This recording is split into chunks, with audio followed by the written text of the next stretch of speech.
Olá, boa tarde. Vamos iniciar a nossa terceira live desta semana. Aguardar os convidados entrarem na sala. Aguardar a nossa convidada. Uma boa tarde a todas, a todos. Sejam muito bem-vindos nessa conversa, nesse debate. Só mais alguns instantes para que a gente consiga conectar com a nossa convidada e daí darmos início ao debate sobre violência programado para essa hora. Agradeço a vocês que estão entrando aqui. Vou aguardar a Caroline Chaves entrar aqui na live para a gente iniciar essa conversa. Quero aproveitar para registrar, já que essa live vai ficar gravada, que este projeto de extensão tem apoio da ProEx, na pessoa da professora Maria Santana. Vou chamar a Carol aqui, que ela já chegou. Mandei o convite, Carol. Olá, boa tarde. Boa tarde, professora. Tudo bem com você? Tudo jóia. Estou ajustando aqui as coisas. Tá bem. Enquanto Dá isso, a para ouvir gente... bem? Dá para ouvir bem? E você está me ouvindo bem também? Sim. Tá ótimo. Então vamos dar início aos primeiros pontos aqui, né, da nossa conversa, desse debate de hoje, que é sobre violência contra as mulheres, uma pandemia dentro da outra.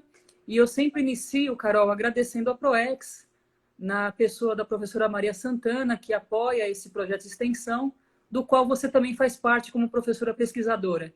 E por isso também Sim. quero agradecer de você estar dividindo parte do seu tempo conosco, né, e possibilitando, abrindo aqui esse debate. Muito obrigada por essa solidariedade com o nosso observatório.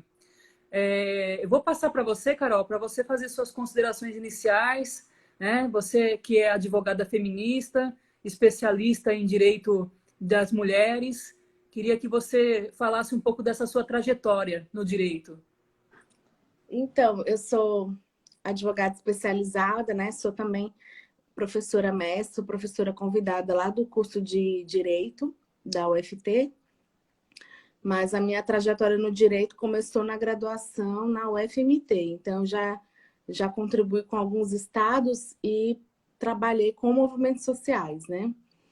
Hoje eu exerço a advocacia, tenho algumas parceiras e desenvolvo também pesquisa, né? Essa minha aproximação com a pesquisa começou na especialização. Eu tenho especialização em estudos latino-americanos pelo FJF, em parceria com a Escola Nacional Florestan Fernandes, e meu mestrado ele é mais localizado em desenvolvimento regional aqui pelo UFMT mesmo, UFT, né? Então, eu desenvolvi todas as minhas pesquisas, elas são a partir da discussão do que é gênero, e a partir do mestrado foi que eu fiz o recorte o recorte racial. Então, no mestrado eu pesquisei violência contra as mulheres negras no Tocantins, e aí a gente tem agora um cenário, uma conjuntura muito específica, né, que a gente ainda não tinha vivido aqui no Brasil, mas que de alguma forma realça, né, ressalta alguns números, e dentre eles do aumento significativo da violência contra as mulheres. E aí eu ressalto o número de outros estados, né, no Brasil como geral, a questão da violência focado no número de denúncias, mas aqui ainda no Tocantins a gente não tem esse número bem qualificado, porque por causa da dificuldade das mulheres se locomoverem nesse período de isolamento, de distanciamento, até mesmo algumas cidades aqui do Tocantins que já estão em lockdown, a gente tem esse número prejudicado. Mas é certo que o número tem aumentado, mesmo sempre vai ser subnotificado, né? Porque por se tratar de uma violência de cunho territorial privado, né? Ela acontece na maioria das vezes dentro do lar. A gente precisa da notificação para ter dados, mas os dados sempre têm sido subnotificados. No entanto, queria desejar boa tarde à Betinha, é lá do SEDECA, minha Bacana. amiga aí de estudos também. A Suelen, minha prima lá do Ceará, que está sempre me Opa! acompanhando. Mas é isso, agradecer a presença de todos vocês, agradecer o convite, né, o reconhecimento do Observatório e Movimentos Sociais, agradecer pela parceria aí que a gente tem já há alguns anos nessas pesquisas, nesses debates, e é isso. Hoje de manhã, lógico, nós temos estudado isso há um bom tempo, né? Mas eu fiz alguns levantamentos, em especial, como o crescimento da violência contra as mulheres tem sido alarmante. E o IPEA, no ano passado, divulgou aí o Atlas da Violência 2019, que é, né, uma pesquisa bastante significativa sobre esse aumento. Lembrando que o IPEA, que é o Instituto de Pesquisa Econômica Aplicada, é um instituto vinculado ao Ministério da Economia, né, o que demonstra também como a gente tem um custo global da violência, né? Como esses números aí geram tantos outros aspectos que poderiam, que necessitariam gerar uma política pública para tal, né? E nesse sentido também, Carol, como a gente propôs, né, falar da violência de uma pandemia dentro da outra, eu também peguei um artigo lá no ONU Mulheres, né, no site da ONU Mulheres, dizendo que em meio à pandemia da Covid-19, a pandemia da violência contra as mulheres e meninas age na invisibilidade e nos silêncios. E eu queria que você contextualizasse, então, um pouco do tema dessa live de hoje, também composta por esses dados que eu apresentei agora.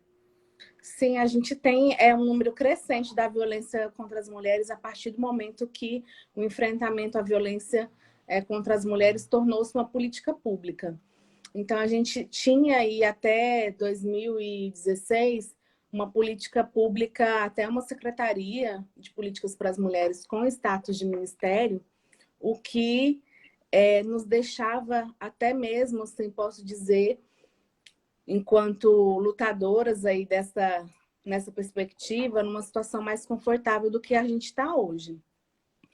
Porque hoje a gente tem aí um Ministério da Família, das Mulheres, enfim, um ministério que não tem agido conforme as políticas públicas, conforme planos anteriores, que a gente tem o Plano Nacional 1, de políticas para as mulheres e o Plano Nacional 2 também. Então, são dois planos que foram construídos em conferências nacionais, né, foram ratificados e eram diretrizes, inclusive, para a atuação dos estados, né?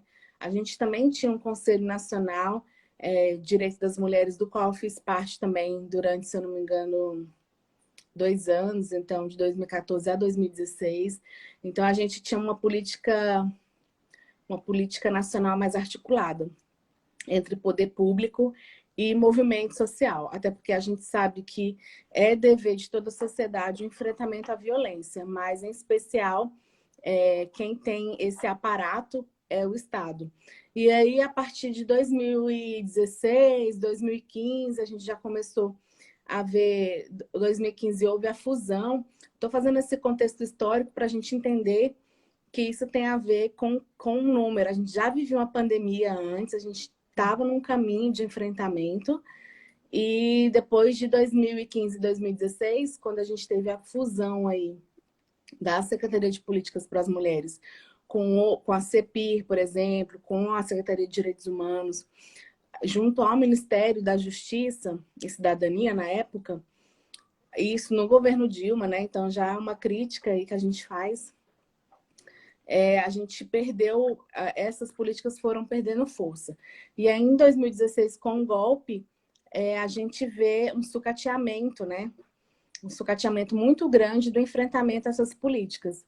E, óbvio, essas políticas, elas são de forma articulada. Como você falou, isso interessa a economia, interessa a educação, interessa as questões do trabalho, né?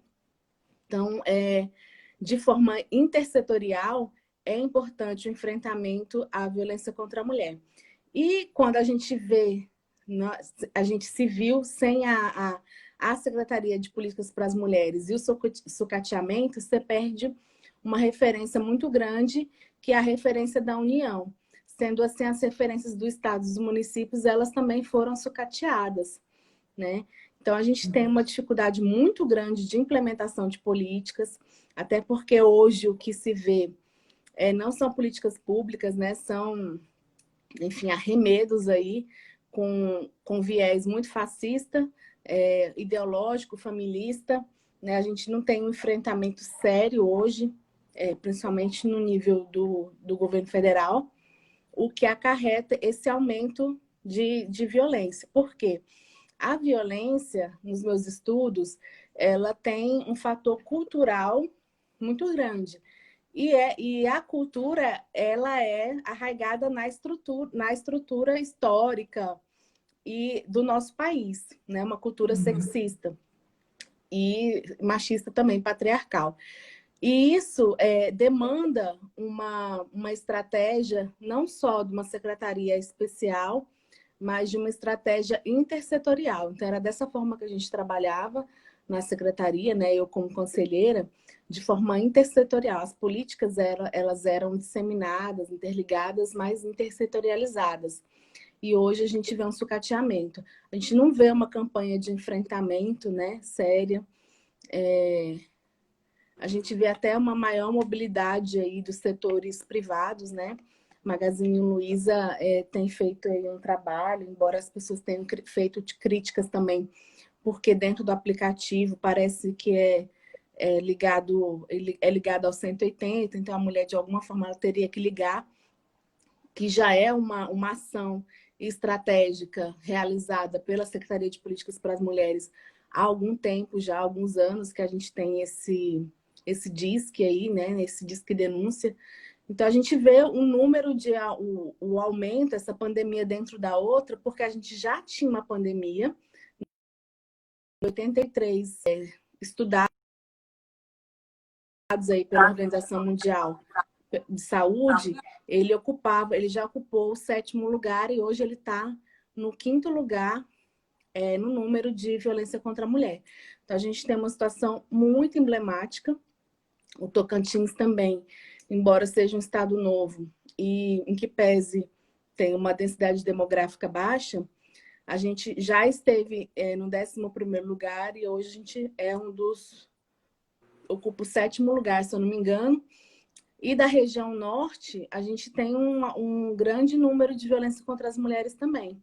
Então, isso é para dizer que a violência, essa pandemia, ela tem uma característica cultural muito grande, arraigada no patriarcado. Eu acho que, se eu não me engano, você já teve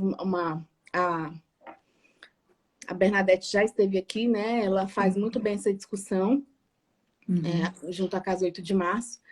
Então, é isso. E com distanciamento social, as mulheres estão mais invisíveis dentro do lar, porque a gente já tem uma situação de que essa violência ela está mais ligada ao privado.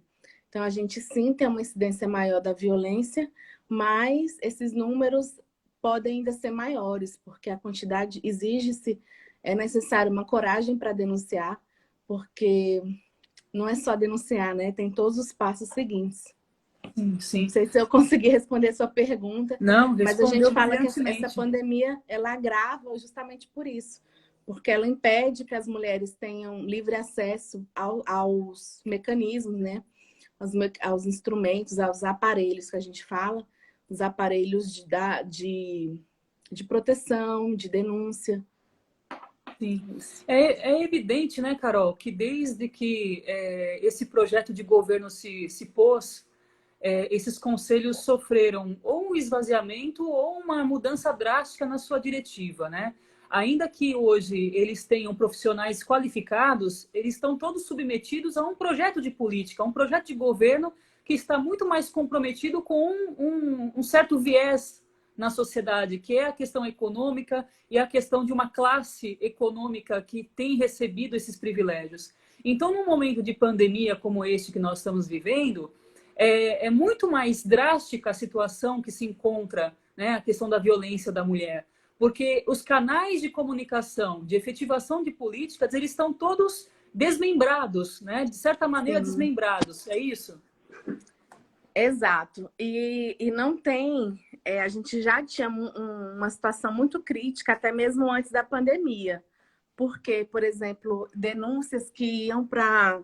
que chegam até o Disque 100, Disque 100 não, Disque 180, muitas vezes não tinham encaminhamento, porque também precisava aí de um conselho estadual, direito das mulheres, conselho municipal, direito das mulheres.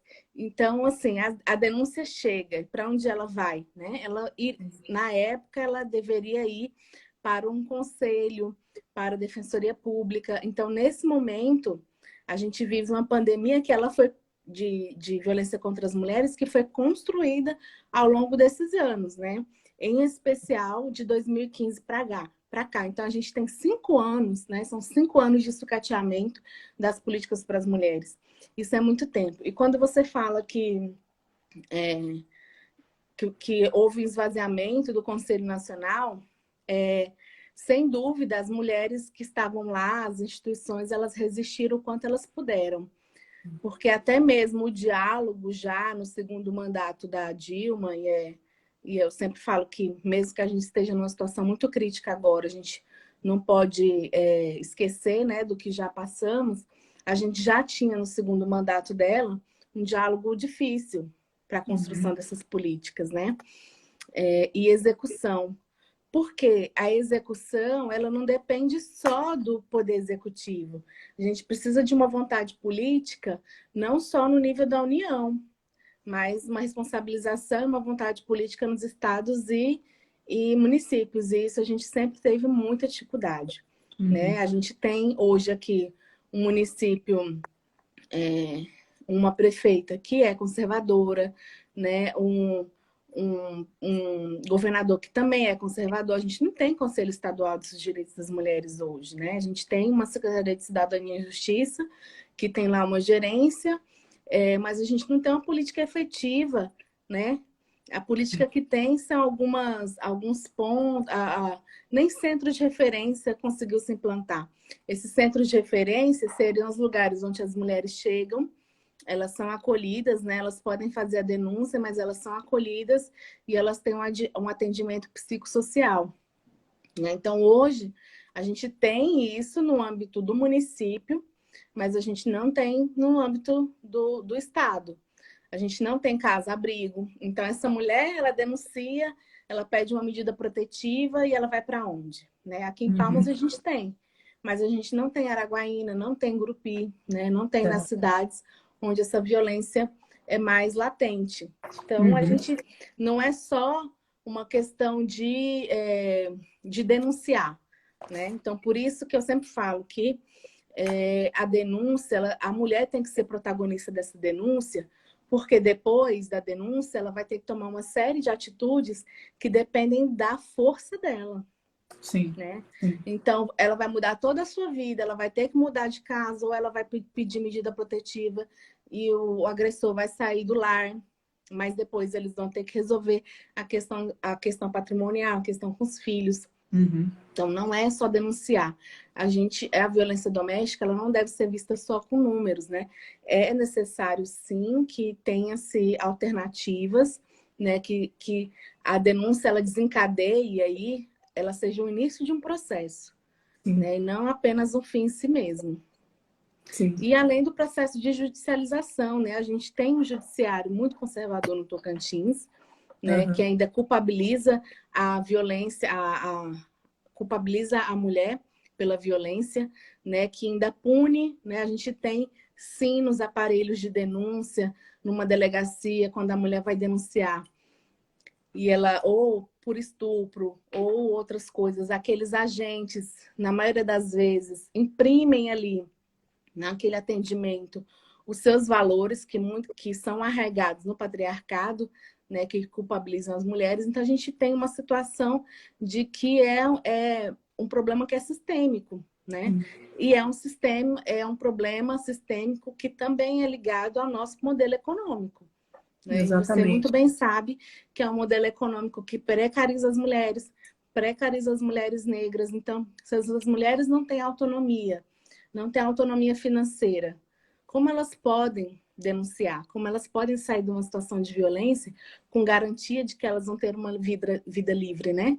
Uma vida realmente livre de violência. O Estado não consegue garantir isso. Verdade. Porque até mesmo com as medidas protetivas, a gente vê que mulheres morrem, né? Sim. Então, a denúncia é só o primeiro passo. Carol, vou aproveitar, tem uma pergunta aqui da Emilene, deixa eu fazer para você. Você tá vendo essas perguntas na caixa? Ah, tá. Coloquei aí. Julgar é suficiente e eficiente como política pública? Eu acho que julgar é só um dos passos, né, Emilene?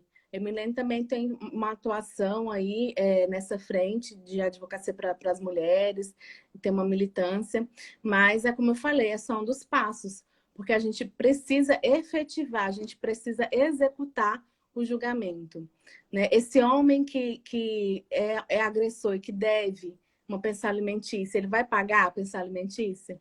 Né? Então, essa mulher ela precisa ter uma força para ela, inclusive, se ele não pagar, ela entrar de novo no judiciário para fazer essa cobrança, entrar para pedir que ele seja preso. Né? Essa mulher precisa ter uma força para reconstruir a sua vida, mesmo tendo uma medida protetiva, ou que esse cara esteja passando por um processo de investigação ou julgamento. Né? Então, eu acho que assim como a denúncia, julgar é só o primeiro passo. É necessário, é eficiente, mas a gente sim precisa ter políticas públicas que garantam a emancipação dessas mulheres. De fato. Tem mais uma colocação dela aqui, eu acho que vale a pena você dar uma olhada.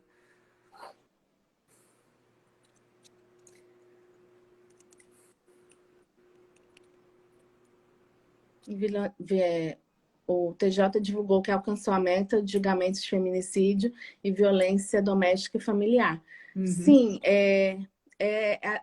mas eu não posso nem parabenizar, porque isso são metas e é obrigação. Mas, como eu falei, a gente tem uma subnotificação muito grande, né? A lei de feminicídio, ela é de 2015, mas ela só começou a ser aplicada.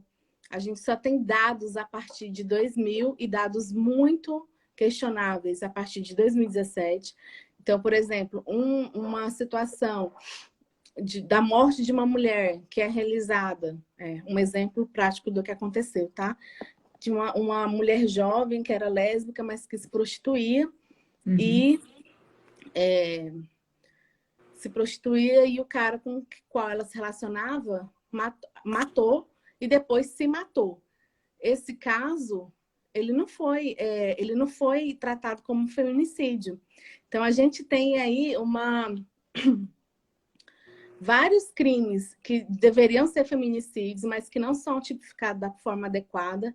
E aí a gente vê, com certeza, uma atuação muito equivocada, em muitos casos, do Ministério Público. Então, é isso que ela está falando. A gente precisa alertar que cumprir a meta não assegura uma vida sem violência, de forma alguma. Não assegura uma vida, porque essa mulher já morreu. Essa mulher já morreu e, com certeza, muitos crimes que deveriam ser tipificados como crime de feminicídio não são tipificados. Porque as pessoas entendem que feminicídio demorou muito, inclusive, a gente tem um gap aí de 2 anos, né, nas estatísticas, então a gente tem aí uma grande falha. E, além do mais, a gente está num estado muito conservador, estruturado no patriarcado, e isso impede que que o judiciário tenha uma atuação política comprometida com a vida das mulheres. Eu acho que o ponto central dessa conversa é isso. Em que medida o Estado, do Executivo, do Legislativo e Judiciário tem uma atuação política comprometida com a vida das mulheres. Eu acho que esse comprometimento está num nível muito baixo. Eu acho que, inclusive, a Luísa Trajano, por exemplo, que fez aquele esforço da criação do EP, ela tem tido mais comprometimento. né? Então, assim, mesmo que tenha as críticas, eu acho que a gente falta um comprometimento do Estado, do Tocantins, do Estado brasileiro, né? Sem dúvida, com as falas do presidente, do Bolsonaro, a gente sabe que a vida das mulheres pouco importa para eles. A vida das mulheres é a integridade física, ou seja, estuprar, se a mulher merece ou não ser estuprada, isso não faz diferença para a vida. A nossa vida de mulher não importa para o Estado brasileiro, né? Pelo Uhum. menos nessa conjuntura política aí que a gente está vivendo. É lógico que a gente já teve numa situação muito melhor, mas também era uma situação de muita luta, Sim. né? De muito entrave político, de muita argumentação, de pouco enfrentamento, né? Então, é isso, a gente já teve numa situação melhor, que não era muito agradável, mas hoje a gente está realmente numa situação muito crítica, vivendo uma pandemia dentro da outra. Sim. Bom, diante dessas informações todas que você nos trouxe, tanto a parte de contextualização histórica, estrutural da violência, quanto essas informações sobre a subnotificação, sobre as questões próprias aqui do estado do Tocantins, eu queria saber o seguinte, né, Carol? Diante de tudo isso, portanto, a gente tem uma grande justificativa da necessidade das mulheres buscarem conhecimento, né? E ajuda para que ao menos, se minimize os impactos de um governo que não promove políticas nesse sentido, né? E eu tenho acompanhado os seus esforços nesse sentido. Eu queria saber de você quais são os passos, então, que a mulher precisa dar para se respaldar minimamente diante de tamanha violência que a gente sofre. Então, eu já tive uma atuação inserida nos conselhos de direitos, né? Também já fiz parte há um tempo atrás do Conselho de Direito Municipal. Já tive uma atuação nos movimentos sociais de enfrentamento, né? Já tive uma atuação mais forte também na educação popular. E hoje a minha atuação, nos últimos 3 anos, ela tem sido muito no âmbito do direito, da advocacia feminista. Né? E vendo que todos esses esforços eles são necessários, mas a gente tem aí um fôlego, né? E infelizmente nesse momento a gente está sem ar, né? Dentro no aspecto aí do Estado e dos conselhos de direitos, eu tenho trabalhado, tenho focado a minha advocacia na advocacia para as mulheres e pessoas LGBTs com foco como instrumento tendo como instrumento a advocacia feminista, uma atuação feminista para a discussão de gênero dentro do judiciário, né? Uhum. E aí, nesse sentido, eu acho que a solidariedade entre as mulheres é muito importante, né? Então, o momento que a mulher vai fazer uma denúncia, que ela tenha um apoio, que ela não seja julgada por outras mulheres, que ela possa estar acompanhada, né? De outra mulher para dar esse apoio, porque, como eu disse, não basta só denunciar, né? A gente tem todos os outros passos que são passos aí que podem levar a um desgaste emocional e até mesmo uma desistência de continuar lutando. Então, nesse sentido, eu tenho realmente empreendido esforços na educação, né? Em divulgar o que os tipos de violência doméstica, o que fazer quando se sofre, identificar, né? Porque a gente tem uma situação de mulheres que sofrem violência física, mas durante 10, 5 anos sofreram violência psicológica dos outros relacionamentos. Então, identificar os vários tipos de violência, violência patrimonial, violência moral, violência física, psicológica e sexual, é muito importante para você dar o primeiro passo. E o primeiro passo é denunciar. É esse passo que, inclusive, as advogadas, na maioria das vezes, atuam também, né?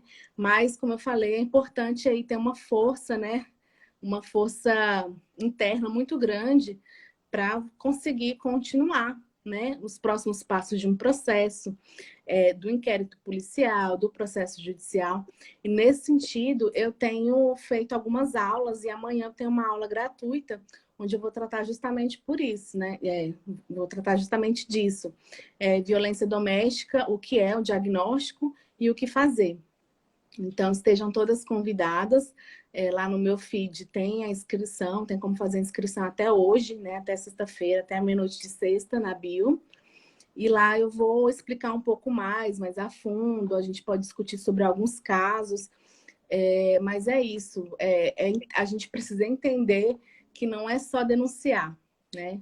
Existe outros passos, existem passos alternativos, e a gente precisa entender mais sobre isso e poder dividir esse conhecimento também. Então, eu acho que, para mim, é uma coisa que me deixa muito alegre, assim, muito contente em cumprir, em servir outras mulheres com esse conhecimento, que eu sempre falo que é remissão de vida também, trabalhar com essa perspectiva de gênero, com a perspectiva de raça, porque a gente não pode deixar de dizer que as mulheres negras, né, as mulheres lésbicas, as trans, são mais afetadas com a violência doméstica.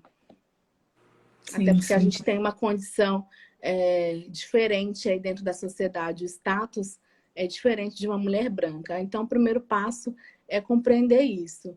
E denunciar, mas também conseguir ter uma força interna para continuar aí com os próximos passos de um caminho que não é rápido, é um caminho longo, né? E as mulheres precisam entender, para além da esfera penal, também é possível obter aí uma reparação civil, na maioria dos casos, né? Com relação à violência doméstica, isso já é pacificado, mas a gente precisa provocar o judiciário com relação a isso.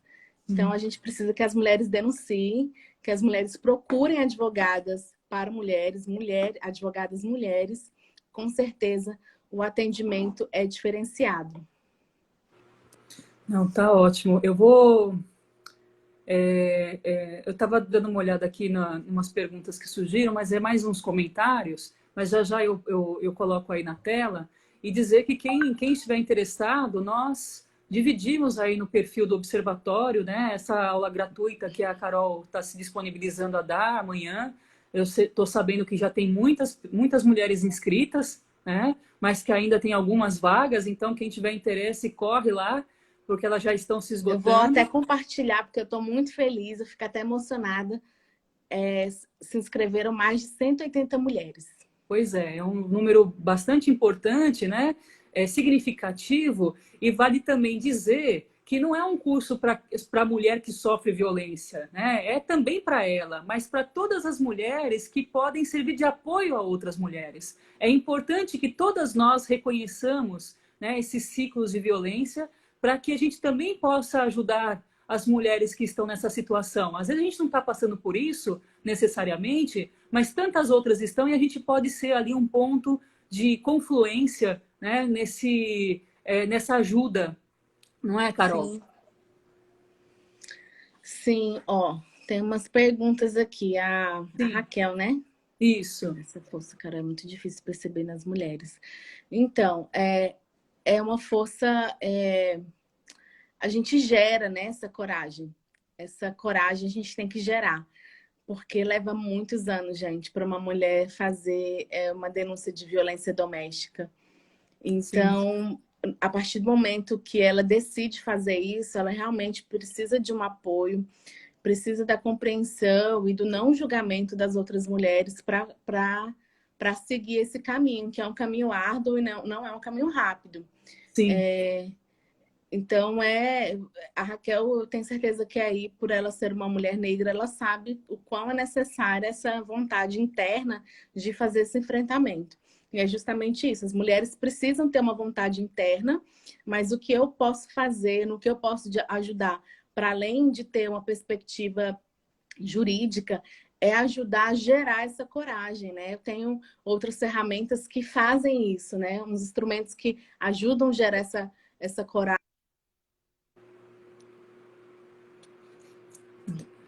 Deu uma. Então, deu uma pausa aí, foi uma ligação que eu recebi, desculpa.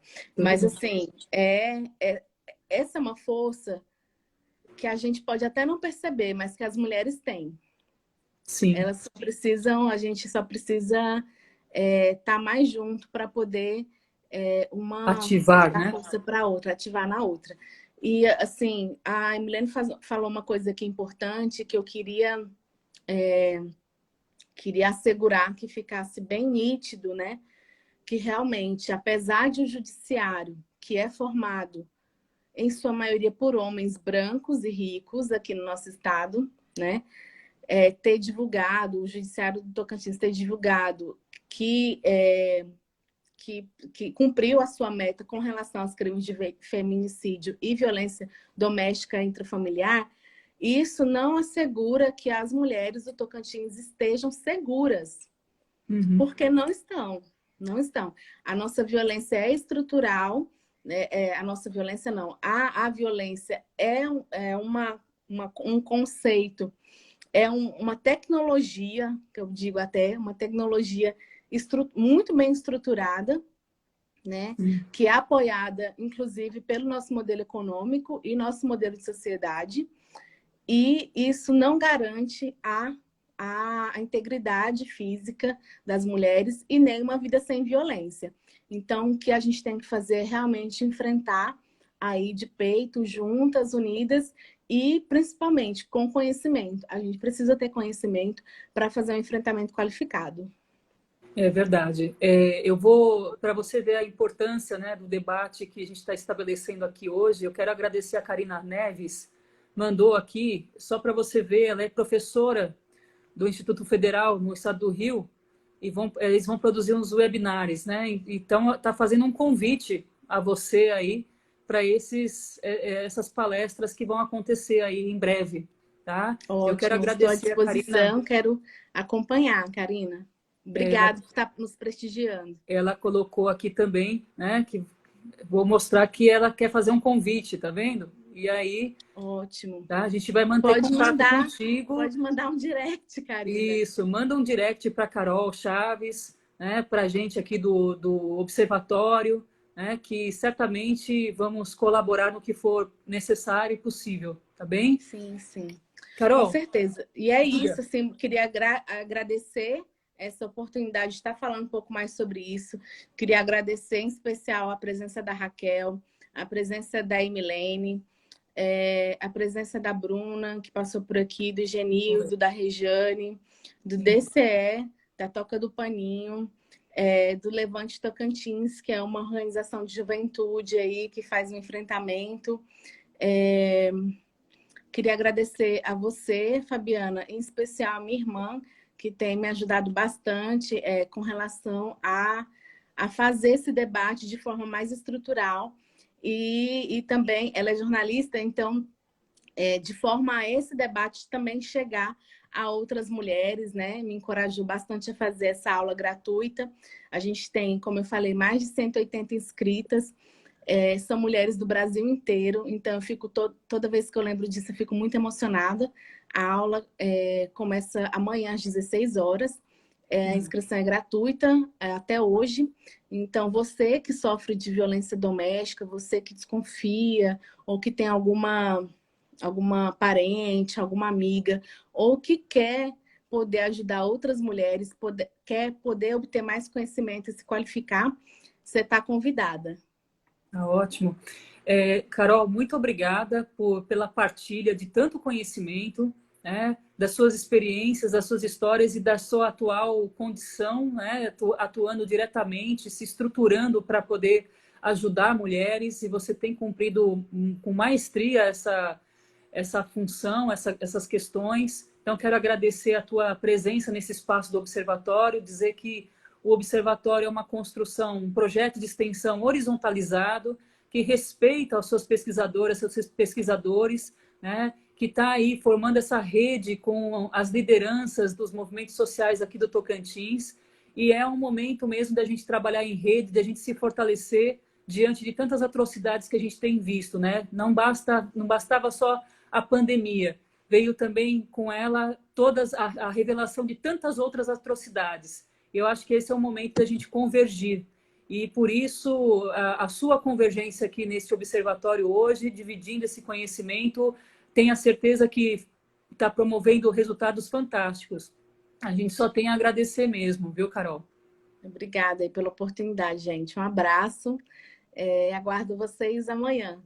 E muito obrigada a Tchau, todos que Betinha. estiveram aqui conosco, todos os membros do Observatório que estavam aqui na audiência, todo mundo que entrou, gratidão. E semana que vem temos mais. Obrigada, Até até mais, logo. Um gente. bom Um final de abraço a semana a todas. todos.